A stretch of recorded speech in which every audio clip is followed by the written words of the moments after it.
Hey there, welcome to Get Up and Go Challenge Day 31. I call it audit, assessment, inventory, check-in, checklist, whatever you want to call it.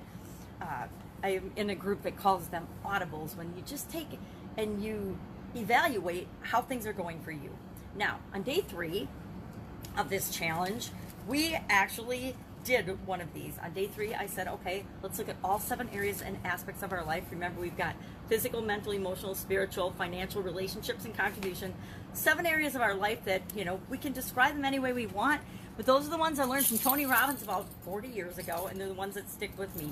And I actually created a set of keys that I carry around with me that remind me of each of these 7 areas and aspects of my life. Just a little fun way to visually remember that I need to consider all aspects of my life, not all the time, but at least some of the time, or they will get my attention. And the same, I suspect, is true of you. I didn't pay attention to my health for a long time, like a couple of decades, and boom, my health shut down totally and totally gave me a wake-up call. So we did that on day 3, and day 3, here's my little cheat sheet of assessments. And actually, I'd done this earlier this year in April, about 4/20, I think it was. When was the date on this? Well, 4/19/20, I don't know what day, but it was a day, probably the first couple of days of April, when I first did the Get Up and Go Challenge for the very first time. We did a month-long challenge to just get up, get moving, make sure that we were doing things and taking action and not being frozen by all the craziness and chaos that was going on with COVID-19. So I noticed that what I had rated myself in certain areas in April was different and actually going the wrong direction than what I rated myself in August. And I don't usually go back and look at the previous one. I just ask myself, how am I feeling today? Like a snapshot. So how am I feeling today? And guess what? A whole lot goes into each of these categories, right? Our physical well-being, a whole lot goes into that. It's our energy level, it's our exercise, it's our what we eat and consume, it's what we're doing and what we're excited about physically doing. And of course, it interacts and combines with all the other areas and aspects of our life. Very few areas and aspects of our life are unaffected by our relationships, are unaffected by our physical, mental, emotional, and spiritual well-being. We are interconnected human beings, and there's so many things that go into play, but I'm asking you today, this very day, just to combine it all together and ask yourself on a both gut instinct, gut level, heart level, and head level, what would I rate myself on a scale of 1 to 10 overall for my physical well-being, my physical being today? What would I rate my overall mental level to be from a scale of 0 to 10? And no, not over 10 and not under 10. Don't make it negative. If it's 0, it's 0. That's as low as you can go. If it's 10, it's 10. That's as high as you can go. I love it when people, I actually hate this, it's a pet peeve of mine, when people say, I'm going to give you 120%. I did a lot of interviews in my corporate life, and people would come in, I will give 120%, I will give 150%.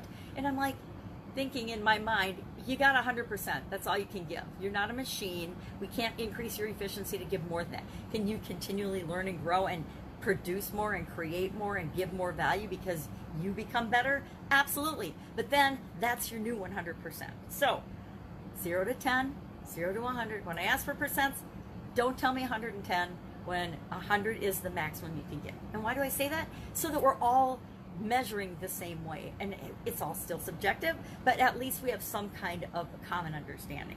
So physically, mentally, mindset, thinking, beliefs. Then we get into the F to E, emotions. Rate your overall emotions. If you're feeling sad and depressed and glum all the time, you're probably not a 10.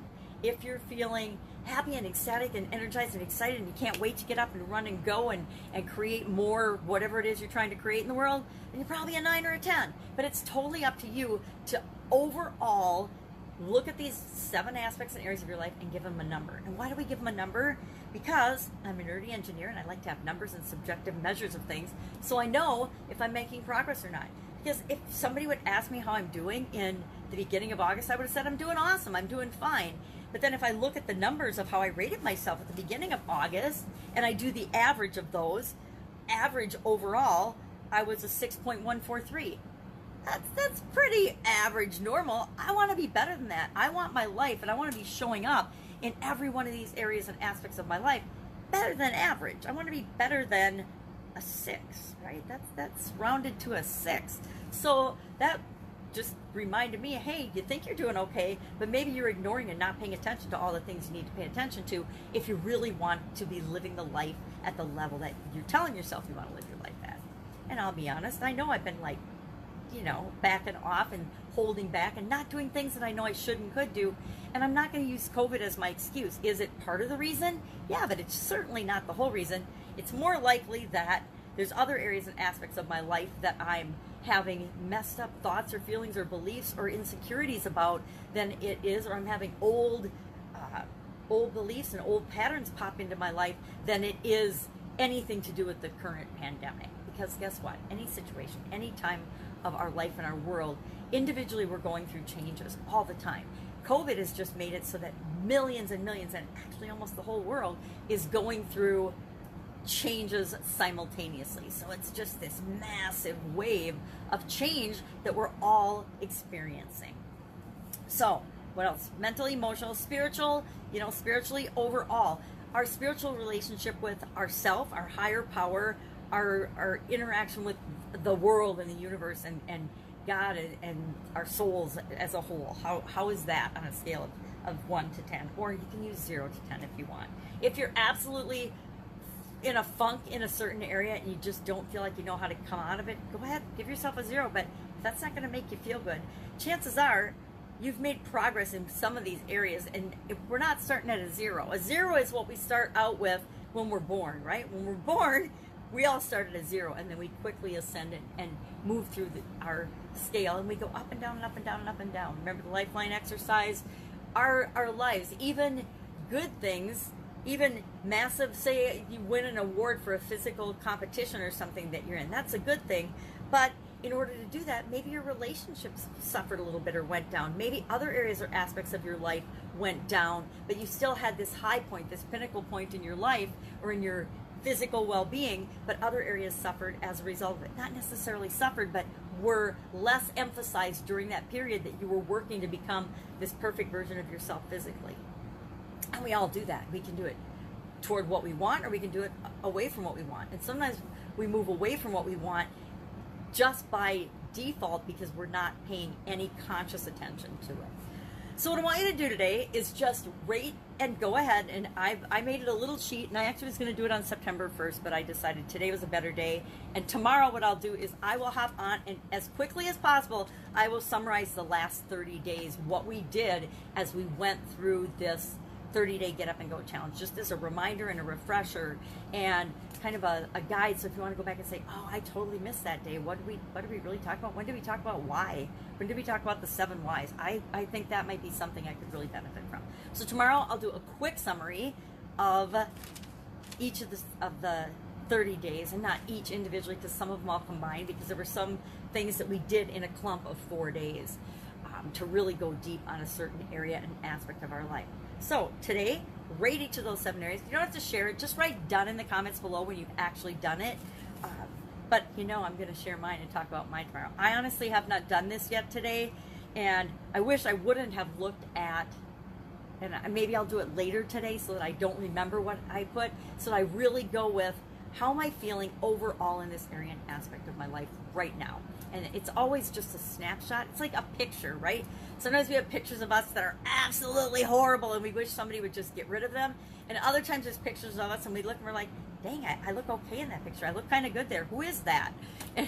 And that's what this is. It's just a snapshot. And so, were my April numbers maybe more accurate than my August numbers, or did something happen in the last, April, May, June, July, August, in the last 5 months that have caused me to go backwards in some of those areas? Or is it just how I was feeling on, when would I have done this? August 4th, when I did this. Maybe I felt different about my life and my circumstances on August 4th for some reason than I did in April. April probably, I don't know, first, second, third. I'd have to go back and look at the videos and find out what and when I did this then.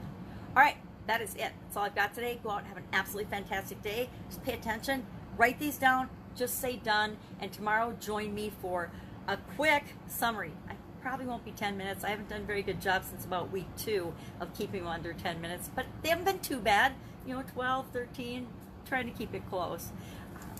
If you have any questions, if I can help you in any way, if you're still confused or struggling with any aspect of your life and applying the SOAP model to it, just hit me up in the comments below and we will spend a few minutes running through it. And I guarantee that you will have an eye-opening, enlightening moment about, oh my God, this is way easier than I think it is.